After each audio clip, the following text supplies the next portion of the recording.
नमस्कार। आज हम बात करने वाले हैं भारत की स्टील इंडस्ट्री के एक बहुत बड़े नाम की, steel authority of India limited, जिसे हम सब सेल के नाम से जानते हैं। चलिए इसके बारे में थोड़ा गहराई से जानते हैं। देखिए, किसी भी मॉडर्न इकोनॉमी के लिए स्टील उसकी रीढ़ की हड्डी जैसा होता है। बड़े बड़े पुल, इमारतें, गाड़ियां, यहाँ तक कि हमारे घरों के बर्तन, ये सब स्टील से ही तो बनते हैं। तो आज हम स्टील बनाने वाली एक ऐसी ही बड़ी कंपनी के अंदर झांकने वाले हैं। ठीक है, तो किसी भी कंपनी जैसे कि सेल को समझने के लिए पहले हमें ये समझना होगा कि वो किस माहौल में काम कर रही है।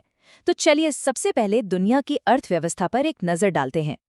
पूरी दुनिया की इकोनॉमी धीरे धीरे पटरी पर लौट रही है, करीब 3.2% की ग्रोथ से। लेकिन असली कहानी यहाँ पर है।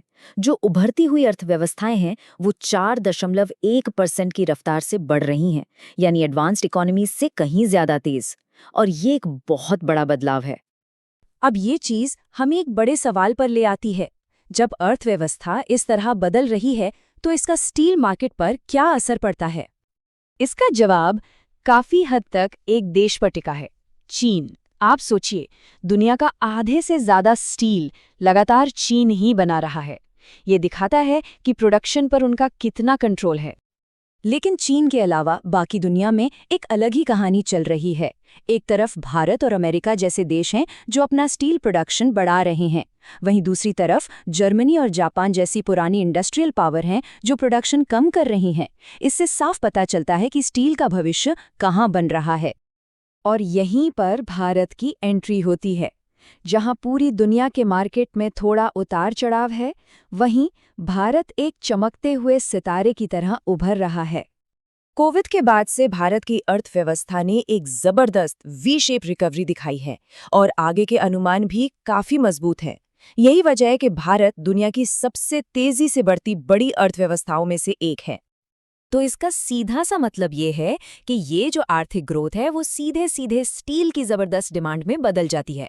बल्कि ऐसा अनुमान है कि 2025 में दुनिया में स्टील की डिमांड सबसे ज्यादा भारत में ही बढ़ेगी। और ये डिमांड सिर्फ एक्सपोर्ट के लिए नहीं है।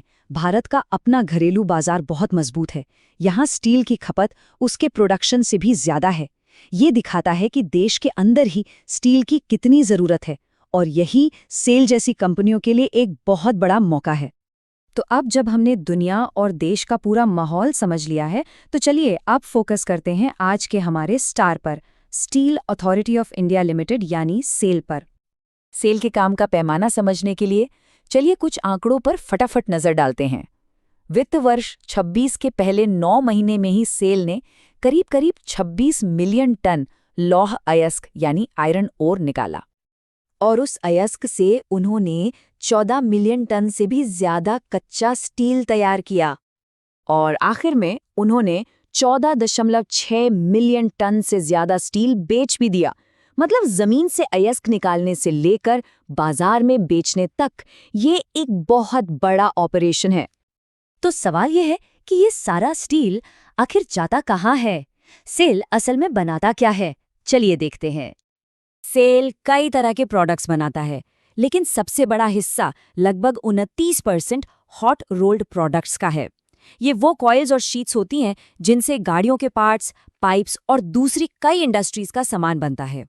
इसके बाद नंबर आता है बार्स और रॉड्स का, जो कंस्ट्रक्शन इंडस्ट्री यानी इमारतें और पुल बनाने के लिए बहुत जरूरी हैं।